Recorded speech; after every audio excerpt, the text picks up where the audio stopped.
유다 지파의 땅을 분배하고 난 다음에 그 다음에 제비 뽑은 지파가 어느 지파예요? 요셉 지파죠. 요셉 지파. 이제 1절부터 4절에 요셉 지파가 이제 그 땅을 분깃을 받는데, 이제 유다 지파가 분깃을 받은 그 땅 위쪽에 북쪽에 보면, 거기 보면 에브라임 지파하고 므낫세 지파가 차례로, 남쪽에는 에브라임, 북쪽에는 므낫세 지파가 땅을 이제 분배를 이렇게 받게 되는데, 그 과정에 보면 먼저 왜 12지파 중에서 요셉 지파가 이렇게 하나님을 이겨 제비를 뽑게 해서 두 번째로 뽑히게 했을까?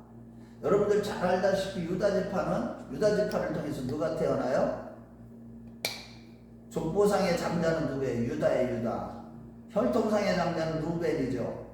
그러면 영적인 장자는 누구예요? 요셉이에요. 요셉. 그게 어디에 있어요? 역대상 5장 2절로 한번 가봐요. 하나님은요 너무나 정확하셔요. 모든 게 아주 그냥 정확하게 영적으로 그 수준이 되는 대로 하나님이 축복을 하시는 거예요. 우리가 영적으로 하나님 앞에 바로 세워지면 우리가 어떤 모습으로 이 땅에 살든지 간에, 어떻게 태어나고 직분이 무엇이든지 간에 영적인 자가 되었을 때 하나님은 복을 내려주시는 거예요. 기업도, 천국의 기업도, 상급도 다 거기에 따르는 겁니다. 5장 2절 말씀을 읽어봐요. 시작.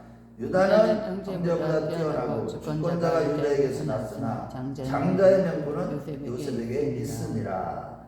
그 이유는, 루벤이 장자의 명령을 뺏긴 이유는 1절에 있죠. 무슨 일이야? 아비의 첩에 비라에, 그러니까 루벤은 누구의 아들이에요? 레아의 아들이죠. 야곱과 레아 사이에 장자 첫 번째로 태어나죠. 그런데 첫 비라가 있었어요.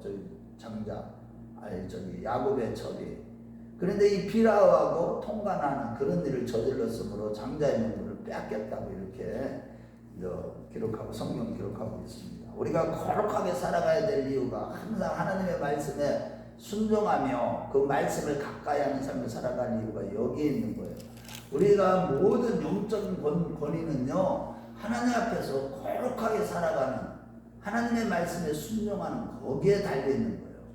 아멘. 우리가 영적인 권세가, 사람들 보세요. 일반적으로 이 교회 생활하는 성도들 보세요. 겉모습은 똑같아요. 직분은 장로, 목사, 선교사, 전도사, 평신도, 권사, 어떤 직분을 가졌든지 간에 어떤 사람은 경건의 모양은 있어요. 그런데 능력은 없어. 하나님 나라는 말이지 않고 능력이 있다고 분명히 말씀했는데도 능력이 없어.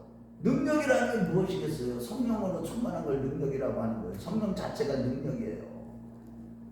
그러니까 보세요. 그러니까 마귀에게 다 붙들려가지고 영적으로 기도하지 않는 자들 보세요. 겉모습은 번지르네요. 성경 지식을 알아요. 마귀가 하는 지식. 마귀들의 예수에 대해서 너무나 잘 알아요. 성경 지식을 마귀처럼 잘하는 사람은 없어요. 마귀가요 하나님의 말씀을 가지고 사람들을 다 미혹해요.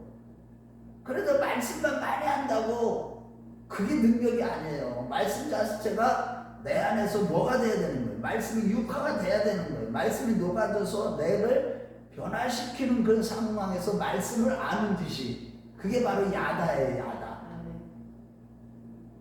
그래서 하나님을 아는 것이, 예수 그리스도를 아는 것이 구원이라고, 영생이라고 요한복음 17장 3절에 예수님이 가르쳐 주신 거예요.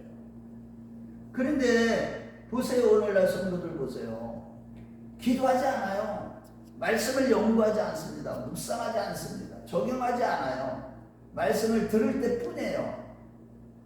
그냥 말씀이 삶 속에서 너무나 가까웠고 늘 묵상하고 늘 의식하고 살아가야 되는데, 말씀을 가까이 하지 않기 때문에 행하지를 못하는 거예요. 늘 말씀을 기억하게 해야 되는데, 하나님의 언약의 말씀을 기억을 할 때 그 뭐예요? 우리가 우리 자신을 돌이킬 수가 있는 거예요. 그런데 그게 뭘로다만 주어지는 거예요? 우리 하나님 우리에게 마음에 할래. 이번 주일날 설교할 거, 그걸 그걸 이제 할 거예요. 마음에 할래, 즉 성령으로 인침을 받아야만 우리가 회개도 되고 마음도 찢을 수 있는 것이고요, 변화가 되는 거예요. 능력 있는 사람으로 변화가 되는 겁니다. 그런데 보세요. 목사라고 하는 사람들이나 전도사라고 하는 사람이나 선교사라고 하는 사람이나 직분이 상관없어요. 마귀란 놈은 그 직분에 따라서 뭐 이놈은 공격하고 이놈은 직분이니까 이 높은 직분이니까 뭐 공격하는 게 어디 있어요. 항상 그래서 우리가 요셉처럼 영적인 장자의 직분을 받아야 됩니다. 아멘. 아멘. 아멘. 아멘. 장자는 항상 2배의 축복을 받습니다. 2배의 축복. 성경에 보면 항상 2배의 축복을 받아요. 그러다 보니까 요셉 지파가 어떻게 됐어요? 2지파로 늘어난 거예요. 그래서 하나님이 보세요. 삼촌들하고 같은 레벨로 에브라임하고 므낫세를, 그리고 에브라임이 형이에요, 므낫세가 형이에요? 므낫세가 형이요. 그런데 에브라임이 먼저 나와요. 항상 에브라임은 북이스라엘의 대표 지파로 나와요. 나중에 그거 뭐죠? 야곱이 이렇게 축복했죠. 오른손을 갖다가 에브라임에게, 왼손을 므낫세에게. 성령이 그렇게 시키시는 거예요. 다 모든 게 다 하나님의 계획대로예요. 하나님이 창세전에 이미 우리를 택하셨고요. 우리 저와 여러분들이 지금 이 자리에서 말씀을 듣고 우리 큰나무교회를 섬기면서 마지막 때를 준비하는 이런 신앙생활도요, 어쩌다 보니까 이 교회에 남아있는 게 아닙니다. 하나님이 이렇게 하게 하셔서 지금 여기에서 지금 이렇게 살아가고 있는 거예요. 신앙생활을 하는 겁니다. 자, 그래서 이제 에브라임 자손의 이제 기업을 딱 나누는데, 동쪽에서 이제 로단강에서 서쪽에 이 지중해까지 그 가족이 이제 게셀이고 어디고 지역을 얘기를 합니다. 그런데 문제는 이 에브라임 지파가 이렇게 분배를 받았을 때 그 분배된 지역들은 완전히 정복은 안 됐어요. 14장에 보면 다 정복했다고 했지만 실질적으로는 남아있는 이 가나안 족속들이 엄청 많았어요. 유다 지파도 다 다른 지역은 다 점령했는데 어디만 점령하지 못했다고 그랬어요. 유다 지파. 빨리빨리 대답을 해봐요. 예루살렘을 점령하지 못했잖아. 다윗시대 이제 기브온을 다윗이 점령을 하면서 그때 가서야 정복이 된다고. 그런데 그들이 다 나머지들이요, 다 정복하지, 믿음으로 정복하지 못한 그 지역들이, 그 주민들이, 이방인들이 나중에는 사사시대 때 뭐가 돼요? 다 가시가 돼요. 민수기 몇 장의 말씀대로 그렇게 되는 거예요. 민수기 33장에 가보면 가시가 돼요. 우리 한번 민수기 33장 55절 한번 보겠습니다. 민수기 33장 5절. 다 쫓아내야 되는데 믿음으로 이방인들, 사단은 여지없이 박살내야 돼요.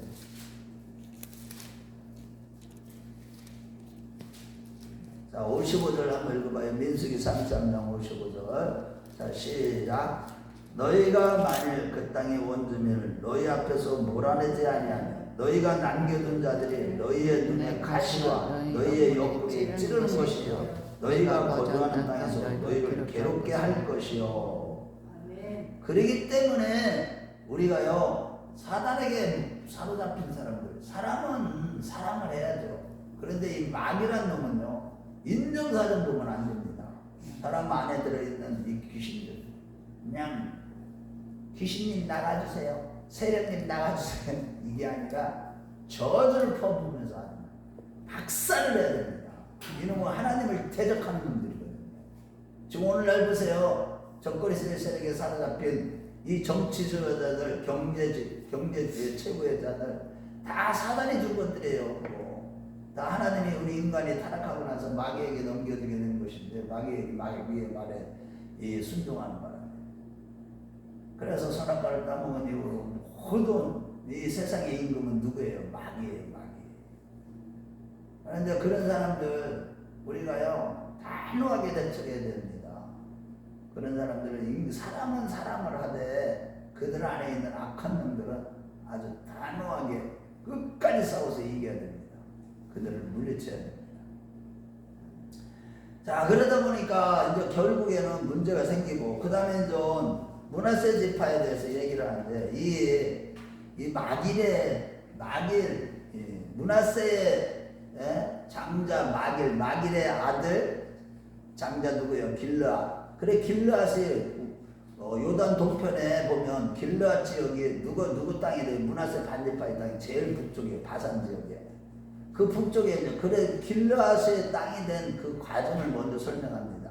그런데 그게 원래는 마길, 그 아버지 마길의 땅이었었어요. 거기를 점령을 했어요. 먼저 나중에. 그런데 그 내용을 17절에 1절에 그 얘기를 하고 1절, 2절에 그 얘기를 하는 거예요. 그런데 이제 이 므낫세 지파가, 므낫세 반지파가 이제 북쪽 땅을 이렇게 요단 동편 땅을 차지한 걸 잠깐 얘기하고 나서 그 다음에 이제 이 므낫세의 현손, 그러니까 4대 손이죠. 마길의 증손, 그 다음에 길르앗의 아들, 길르앗의 길르앗 자손 중에. 그런데 그 중에 이제 누구의 슬로브앗의 딸들의 이제 기업을 분배받는 그 내용을 또 나옵니다. 그게 민수기 36장하고 또 27장 거기 가보면 이제 아들은 이제 장자권이 이제 따라서 땅을 기업으로 이렇게 분배해 줄 때 이 딸들에게는 기업이 돌아가지 않았어요. 왜냐하면 이 딸들은 시집을 가잖아요. 그러면 그 땅이 어떻게 돼요? 소유가 딸들의 거게 되면 다른 지파로 넘어가요. 그런데 하나님이 정해준 땅은, 모든 땅은 누구 거예요? 하나님의 것이고 경계를 넘어서지 말라고 하나님 말씀하신 거예요. 그래서 이제 그 므낫세의 딸들은 그 대신 므낫세 지파의 사람들하고만 시집을 가게 되죠. 딸들이. 그래서 슬로브앗의 딸들 5명들에게도 기업이 분배된 내용이 나옵니다. 자, 그러고 나서 이 므낫세도 이제 그 북쪽 지역으로, 에브라임 북쪽 지역으로 땅을 이제 분배를 받는데, 거기에도 보면 가나안 족속을 몰아내지 못한 게 나와요. 그 18절하고 마지막. 자, 보세요. 이유가 여기 보면 이 에브라임 지파도 13절에 보면 다 쫓아내지 못했고, 므낫세 지파도 마찬가지예요. 거기 보면은 우리 불평을 하는 거예요. 요셉 자손들이. 아니, 우리 두 지파인데 한 지파 지역 정도밖에 크게밖에 안 주시냐. 불평을 하는 거예요. 그러니까 어떻게 해요? 여호수아가 책망하듯이, 야, 너희들이 큰 지파인지는 안다. 그러니까 너희들이 그 땅을 지금 미개척한 지역을 개척을 해나가라. 그러니까 또다시 또 불평을 하니까 그 지역은 가나안 족속들이 있는데 철병거가 많이 가지고 있는 가나안 족속들은 핑계를 댑니다. 그 철병거가 그때는 굉장히 큰 무기였거든요. 그 당시에는. 그런데 뭐예요? 아무리 강한 민족일지라도 어떻게 써야 돼요? 이게 유다 자손의 지파의 지도자였던 이 갈렙은 어떻게 그랬어요? 이 산지를 내게 주소서. 그때나 지금이나 내가 일반이다. 45년이 지났는데 노인네가 주께서 나와 함께 하시면 그 땅의 모든 주민들은 안압 자손이라 할지라도 강력한 성읍이라 할지라도 우리에게는 밥이라고 그 말한 대로 그대로 믿음으로 하나님의 말씀을 믿는 믿음으로 그 땅을 정복해버리잖아요. 헤브론 땅을. 그런데도 이 요셉 지파의 사람들은 어때요? 그거 때문에 두려워하는 거예요. 철병거 가진 것들이. 믿음이 요셉 지파가 여기 보면은 사람들의 믿음이 떨어진 거예요. 그런 믿음이 없는 거예요. 그리고 우리도 마찬가지예요. 아무리 적들이 강할지라도 대저 하나님께로 난 자마다 세상을 이기느니라. 세상을 이기는 힘은 이것이 너희의 믿음이니라. 예수께서 하나님의 아들이심을 믿는 자가 아니면 세상을 누가 이기겠느냐. 이 요한 사도가 요한일서 5장 4절에서 5절에 우리에게 가르쳐 주겠죠. 그래서 우리도 마찬가지예요. 우리 앞에 이제 앞으로 점점 마지막 때가 되면 이 사단의 권세들이 엄청난 권세들이 우리를 핍박하게 돼 있어요. 이 환란의 시대에 우리가 벌써 들어가 있지만 예수님 당시 때부터 환란의 시대는 시작됐어요. 마지막 때 그때부터 마지막 때 했습니다. 이 마지막 중에서도 정말 말세 중에서도 지말에 살아가는 우리들은요. 이제 앞으로 어떤 적들이 우리 원수들이 우리에게 심지어는 계시록 말씀을 볼 때 우리 앞에 눈앞에서 엄청난 심각한 자식들이 죽이는 그런 일들을 비롯해서 짐승의 표를 받지 않으면 매멸할 수 없는 그런 시대. 지금 그 시스템으로 전 세계가 이제 만들어져 가고 있고 그 시스템이 사회주의가 되는 거예요. 그래서 전 세계가 지금 사회주의화 되어 버렸어요. 지금 우리 대한민국도 마찬가지지만. 그래서 이러한 때에 우리가 정신을 똑바로 차려야 돼. 뭘로든 무장해야 되겠어. 날마다 말씀과 기도. 항상 무장하면 그때마다 우리 하나님이요. 저는 그것들은 기대를 해요. 우리 인간이 약해요. 우리 크리스천들은 그들에게 싸울 때 무력으로 싸우는 게 아니에요. 비폭력, 무정 이걸로 싸우는데 어떻게 싸워야 되겠습니까?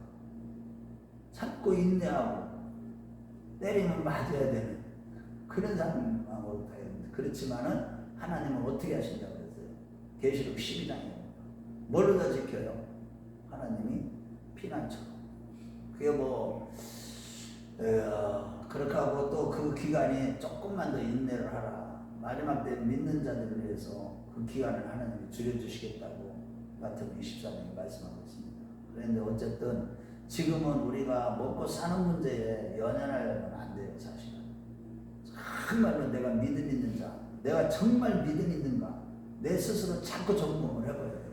그때가 되면 이렇게 되면 먹을 거 없어지면 3일 먹으면 며칠 못 먹게 되면 나는 어떻게 할 것인가. 그런 거에 대해서 늘 기도하면서 늘 우리 자신을 무장을 시켜요. 마음에 큰 각오, 결단. 내가 어떤 상황에서도 오직 예수로 살고자, 오직 복음으로 살고자, 오직 하나님 말씀 붙들고 단련하고 이런 결단을 해야 되고 자기 자신을 스스로 성찰을 해야 돼. 항상 성찰을 해서 내가 정말 내 안에 능력이 있는가. 성령의 능력이 없는 사람들은 그때 다 굴복해요. 그런데 성령으로 충만하면 절대 예수를 부인 못합니다. 그게요. 그런 자들은요 하나님의 성령의 불성하고 지켜버립니다. 스가랴서 2장 4절 5절 말씀. 그러니까 이게 아무리 어떤 핍박이 환란이 온지 알잖아요. 여기 문하세 지파가 보세요. 눈에 보이는 적들의 모습 철병거가 있지 않느냐. 그런데 그래도 뭐라 그래요? 또 책망을 하는 거예요. 17절. 자, 우리 한번 18절 읽어보고 마치겠어요. 자, 시작. 그 산지도 내 것이되 비록 산림이라도 내가 개척하라. 그 끝까지 내 것이되 가나안 족속이 비록 철병거를 가졌고 강할지라도 내가 너희 그를 쫓아내리라 하였다. 오직 예수 이름으로 나가면 승리만 있을 뿐입니다. 저와 여러분들이 이런 강한 영적인 군사들이 다 돼서 날마다 승리하고 우리 주님 앞에 만나 또 힘들을 받고 멸류관 생명 멸류관을 받아서 저와 여러분들이 다 되시길 주의 이름으로 축원합니다.